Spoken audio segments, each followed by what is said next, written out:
Hello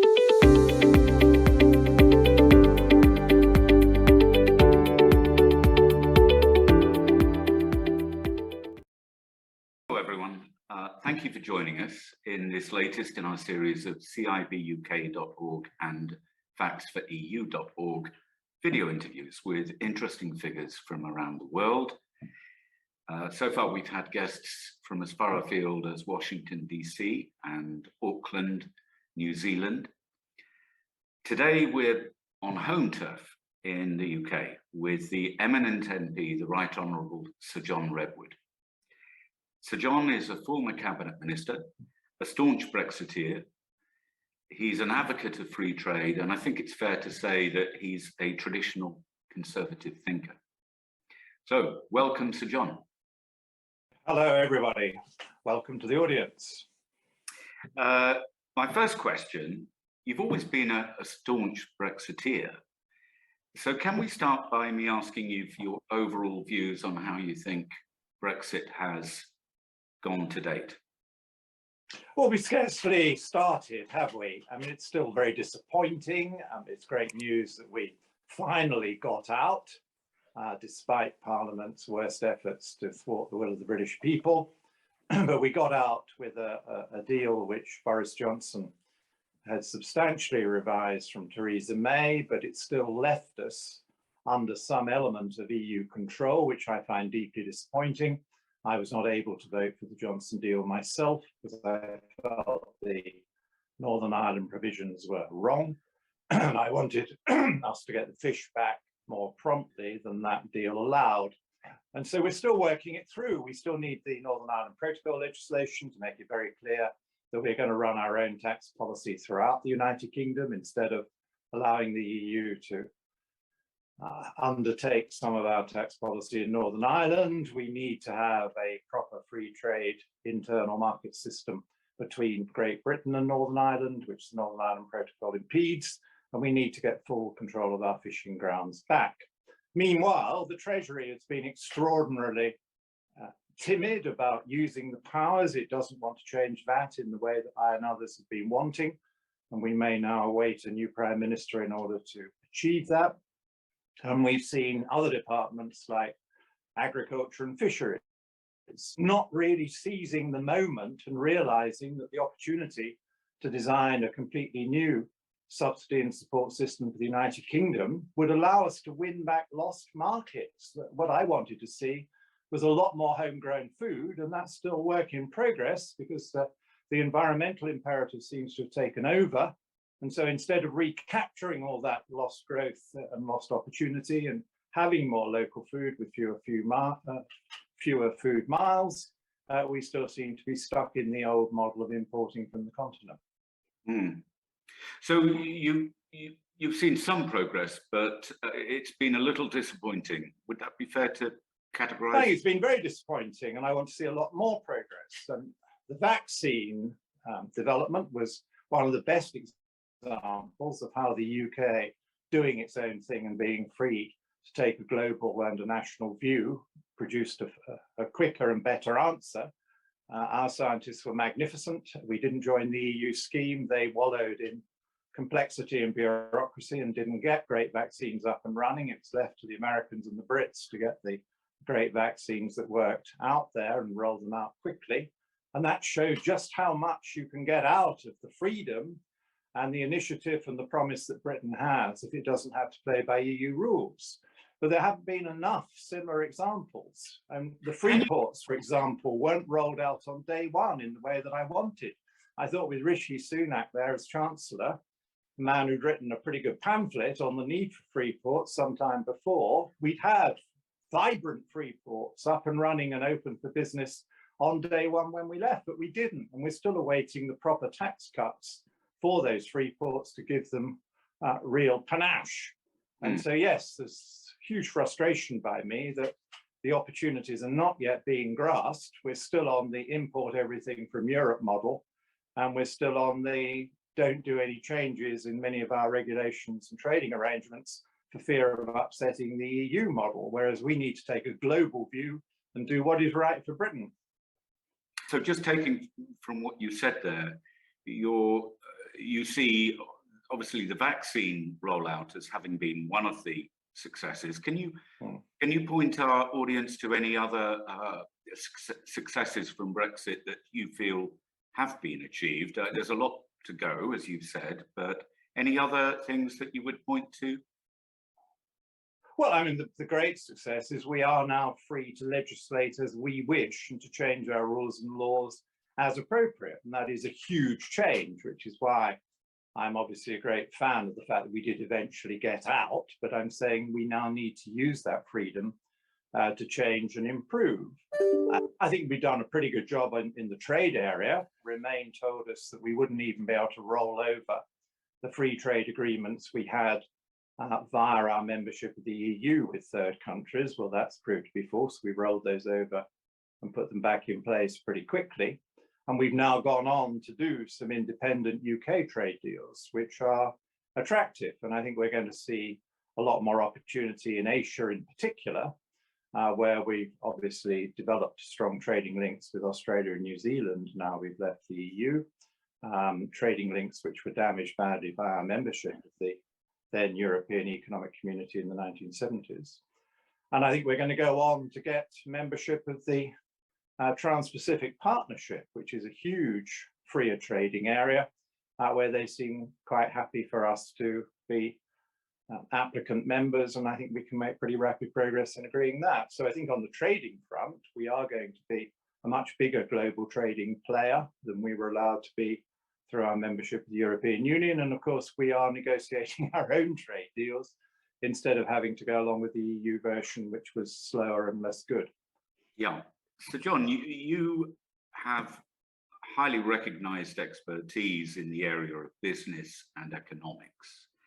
What are your views on the UK's tax and spend policies? And this is particularly relevant because it's come up, obviously, in the Conservative leadership election. What would you propose? Well, I think we're taxing far too much, and in some areas we're spending a bit too much, or we're not spending wisely. I was very critical of quite a lot of the test and trace expenditure during the COVID period, and we've largely rolled that back now, but that was billions that were going to waste. I'm pleased that the government has now recognised that the administrative overhead, the size of the civil service, has grown far too large and is now very keen to start cutting it back. And that needs to be done carefully and well. It can, I think, be done by natural wastage and redeployment. It will give more people better opportunities for promotion within the existing civil service if we cut back the flow of new people and new jobs into the civil service. I think we need rather a lot more streamlining of the double layering, where you have government ministers supported by officials in a department, and you have a quango or quangos led by quango chiefs with lots of officials in quangos largely doing the same job. And I think there needs to be rather more consideration of what is the right role of the minister and the officials in the department, and what is the sensible delegated role where appropriate for a quango with a clear remit that it understands properly. So I think there's plenty of room for streamlining. But on the tax side, it's been one new tax after another and one tax rise after another with Rishi Sunak as Chancellor. And I think this leadership election is about changing that. And it does look as if there are a lot more people on my side of that argument that we need to go to the lower tax model. And we're really spoilt for choice when it's a question of which of the tax rises and new taxes you roll back first. What would you roll back first, Sir John? Well, I would definitely start, as Liz Truss has said, with the national insurance increase, because that is a clear violation of a manifesto pledge, and I just think it's completely wrong to stand for election in 2019, as we all did, saying you will not put up national insurance and then go against that and put it up for a rather modest sum of money. And then have second thoughts about it. So some of the increase you impose, you claw back in a different way by raising the thresholds, and so you don't even end up with all the extra revenue that he thought he was going to end up with. It's just very messy. So I think that's number one to do. Number two, I do want to get VAT off some things just to demonstrate that we can do it, because I think the Treasury has been particularly reluctant to cut VAT because it wants to stay aligned with the European Union. We did eventually get VAT off female hygiene products. We need to go on and have a permanent end to VAT on green products, as I see there, it's just a temporary suspension.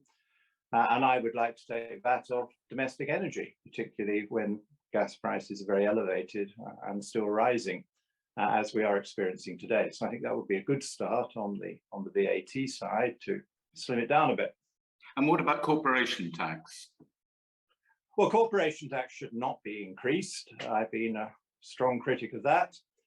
George Osborne educated the Conservative Party in the country into the idea that setting a lower corporation tax rate than the international average in the UK was a good way of making Britain an attractive place for large companies to book activity, set up headquarters, make investments. Ireland has shown this in a magnificent way, because Ireland set a much lower corporation rate than we set. And as a result, it gets far more money proportionately out of taxing business profits for its economy than we do, because it's set a low enough rate to attract a lot of investments away from the UK into the Republic of Ireland, demonstrating how sensible a lower corporation tax rate can be. So I would certainly cancel the Rishi Sunak planned 31% increase in the corporation tax rate that he had put into our system for next year. I think that would be extremely foolish when we need to attract all the investment we can get into the UK and to be a good centre for business. And I think it's worth thinking about going lower. Certainly worth looking at the so-called global minimum rate now, the 15% rate, which is the rate that the Republic of Ireland is going to have to set. Because I think there would be an argument for us having the same rate as the Republic of Ireland, as people need to make fair decisions between our two jurisdictions. Yes. Okay. So no to the national insurance, no to the corporation tax, and in general terms, it would be fair to say that you are a low tax conservative. Yeah, I've always been. Fewer taxes and lower rates. And I do believe that if you choose the right lower rates, you collect more revenue, not less. Particularly true in cases of business taxation and in cases of capital taxes, because people and companies who've got money have a lot of option as to where they place the money, where they invest it, where they book profits, where they make their decisions. And they have the money to take really good legal and accountancy advice, and so they can do it all perfectly legally. And I think people are getting fed up with this game where the government puts in some block on a way that people have got for saving tax legally, and then people go off and spend a lot more money and find another way around. And then if you, as a country, become too successful at blocking all the ways off people to save a bit of tax, they just go somewhere else. And so then you lose completely. So I think you need a fair low tax system where you're going for growth, and if you get more growth in the economy, the revenues come in. Now, you see, the Treasury don't really seem to get this, because as we can see in their recent forecasts, last year they underestimated the amount of tax they were going to collect by an astonishing £77 billion. And why did we get that 77 billion in that they weren't expecting? Because we had a bit more growth. And they don't really get it, that if you get faster growth, you get a lot more extra revenue. The danger is, if we now go into a slowdown or recession, the reverse will happen and we get less income in. And it won't matter how high you put the tax rates, if you have no growth or you have a recession, you'll end up with a much worse revenue position than if you'd gone for lower taxes and a more supportive policy to get the faster growth. My next question is about the EU again and EU regulations.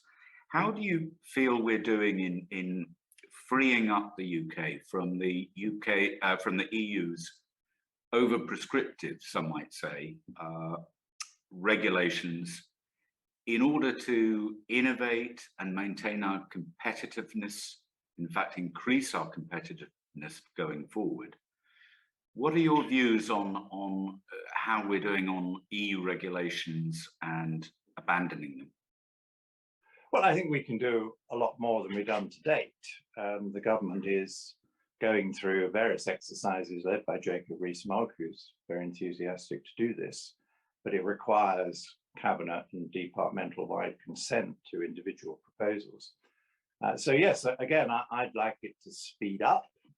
There are a number of areas which spring to mind. I mean, just before we left the European Union, they imposed a ports directive on all our harbours and ports, which I think all the port industry in Britain didn't want, and said it'd be costly to adjust to. It's true now that quite a number of the leading ports are saying, well, it doesn't matter so much because we've had to go through a costly adjustment. But I would still scrap that ports regulation, because if it was demanding they did things that they didn't need to do, there's no need to keep it in place, and they will be free to choose in future whether they need those things that were imposed on them or not. So I think that would be a good one to scrap.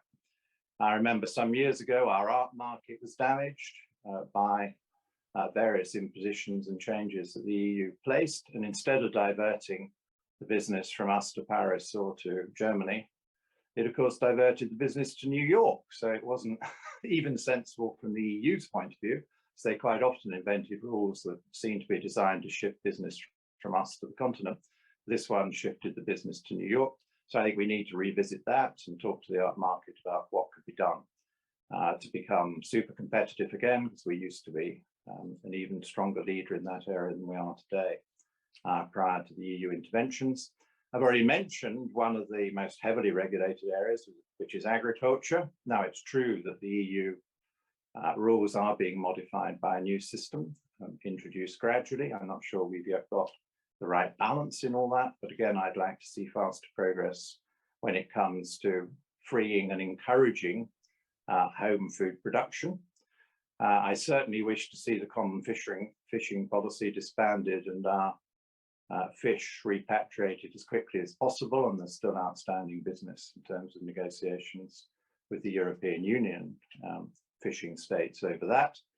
But I think we've got a huge resource. It's been pretty damaged by some very large industrial trawlers that all come from abroad, so we need to look at the regulation of those. And in turn, we need to look at the regulation and encouragements for building a British fishing fleet again. So I think our fishing fleet has been badly damaged and slimmed down by our period in the common fisheries policy, and we need to reverse those rules and provide that financial support where appropriate to rebuild it.